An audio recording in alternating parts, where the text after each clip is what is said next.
Hello, Jess Too Good here, and today I'm taking a look at the LEGO Harry Potter Room of Requirement set. This releases summer 2020, where it was sent to me early by LEGO. Thank you, LEGO. This has a total of 4 minifigures, 197 pieces, and retails for $20 in the United States. Now let's take a look at those minifigures. The Harry Potter minifigure of this set is new and exclusive. Since we didn't get too many Order of the Phoenix sets in the years before, it's nice to see this Order of the Phoenix attire with an open jacket design, that torso print being the exclusive part of this figure. Also, they used a Power Blast piece from the LEGO Superheroes line. You just push on the side there and it goes flying. Just kind of funny to see in a LEGO Harry Potter set, but I get it. It's probably just a magical blast. And then we have his hair piece, which is the Mutt Williams hair in black. Haven't acknowledged this, but this face print, which was introduced last year, is actually really good at hiding that little scar where it's all the way at the top, and you can't really see the scar with the hair on. So I gotta applaud LEGO for such small and detailed printing. At the back, you can see his alternate face, which looks a lot more stern. Again, this is a headpiece that was used since last year. This set includes a new variant for Luna Lovegood exclusive to this set with a torso print that has her cork necklace to keep the Nargles away. The design of the face also appears in the astronomy tower for this wave. We do also have the hair piece from the CMF series, which is nice to get. And she does have an alternate face, which has a pretty cute shocked expression and some back torso printing as well. If you see, there's kind of a trend with this set where each of the students has an exclusive torso print to this set. The face print is the same one used since last summer. And then we also have the princess hair here, which is nice to see return.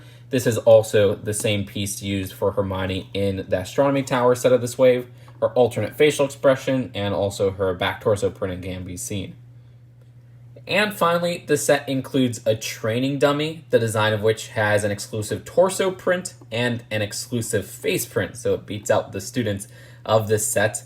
I really like that exclusive face print, which is just pretty creepy if you ask me. Unfortunately, no back facial printing on the dummy, and the build for its legs include this wheel right here, which unfortunately doesn't move easily as it's just clipped on there. And also this part at the back, which keeps it standing upright. And using Harry's Power Blast, I've tried a few times and it's really hard to knock over this dummy, if even possible with it. Aw, man.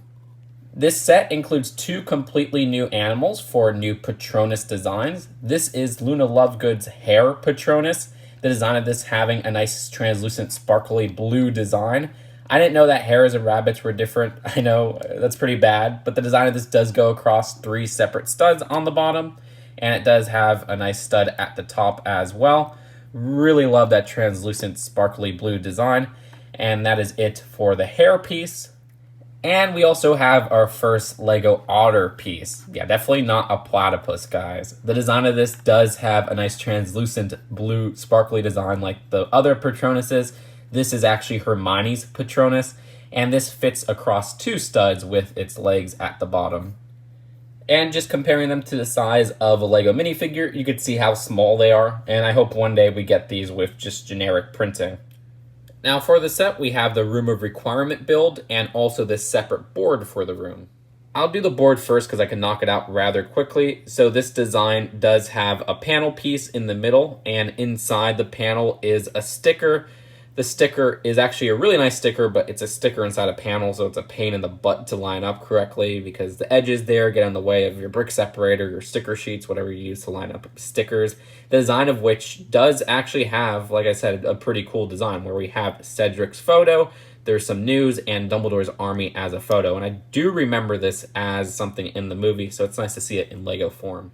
So the design for the Room of Requirement is actually rather interesting, where this is the interior side, the entrance having this door here, also this fireplace right here.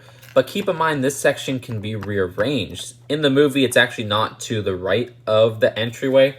I remember it being actually across from the entryway, so it would be more accurate like this.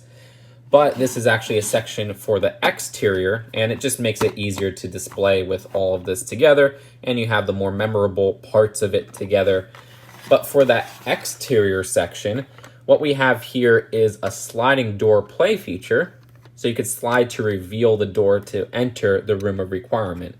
You see the Room of Requirement shows up when you most need it, so it is cool that it keeps hidden, But it is weird that these panels right here, or these pillar pieces, whatever you want to call them, I call them usually column pieces, they're just larger bricks. In this translucent blue coloring can be seen from the entrance, which kind of blows this whole secretive part of it. I kind of wish that they did a more concealed version of this, or the wall was maybe bigger for the play feature. It is nice to get these pieces in a translucent blue, where I was looking it up and Brickset says they only really appeared in some Minecraft sets, so that's cool in such a cheap set like this. And to the left over here, we also have Umbridge's rules. Now these are all stickered 2x2 tiles, and you can see that they have 4 different rules for Umbridge, which include all Weasley products will be banned immediately, all students and organizations disbanded, all students will submit to questioning, and Dolores Umbridge has been appointed High Inquisitor. Now this can be removed very easily from the interior, where this section right up here can be pushed, and pushing that sent the rules flying due to this little Technic axle thrusting forward. And to reattach it, it's very easy, where it just attaches onto those 2 Technic pin pieces. Unfortunately, rule number 23 always stays.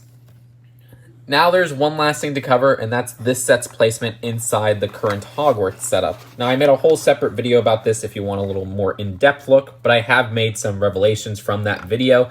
You guys commenting have pointed out that this section right here also disconnects, which, yeah, I was just like, okay, that's just a arrangement of how this set is built. Now, this disconnecting doesn't give this part a place inside the Hogwarts display any different than if this part is connected, because the problem is still present that these 1x2s with the Technic pin holes make it impossible to connect to certain areas where it seems fitting, like that side of the astronomy tower, which I pointed out in that video. Now, this is actually something that could disconnect because you could rearrange this to be a little bit more accurate to the movie. From my remembrance, this fireplace is across from the entranceway. So I think the reason that this part disconnects is just for rearrangement of the set. And more specifically, I don't think this set is meant to be connected to the Hogwarts display. It's its own thing. So the reason why this part at the side has these 1x2s right here is just so you could also display the fireplace on this side if you want, or you could just disconnect it completely and have it across, which would be a little bit more accurate.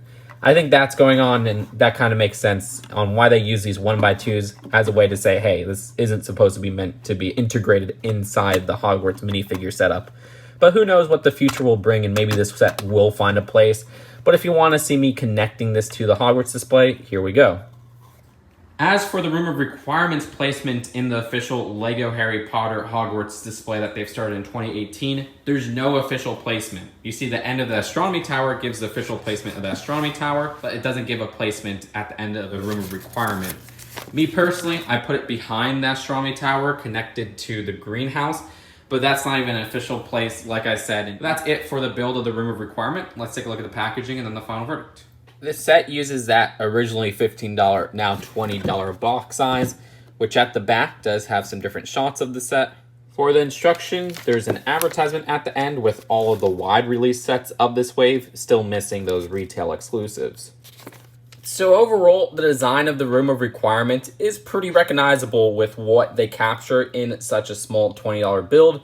I do kind of wish this was better integrated into the Hogwarts display, but again, we're not entirely sure if that was a purpose. I think it would have been better if it was the purpose to have this as a part of the Hogwarts display, but that could have risked making this a more expensive set. But if they made it a more expensive set, we could have got a better display of what's built here. Like I said, they get some iconic parts down pretty well, but at the end of the day, this makes for a pretty great parts pack, where much like, say, that Dr. Wu's lab set from the Jurassic World, you get 2 new animals here, you get some new minifigures that are exclusive to this set, actually all new minifigures exclusive to this set so far, and some great pieces. So with all that considered, the value here is outstanding. It's just that the function could have been a little bit better for what it is, but I still love what it is, and I'd rate this one a B+, a really high B+. I just wish the build was a little bit more thought out on its integration into the Hogwarts display, but maybe that's being a little bit picky of me. Let me know what you guys think of this set in the comments below, and I'll see you guys later. Peace out. Bye.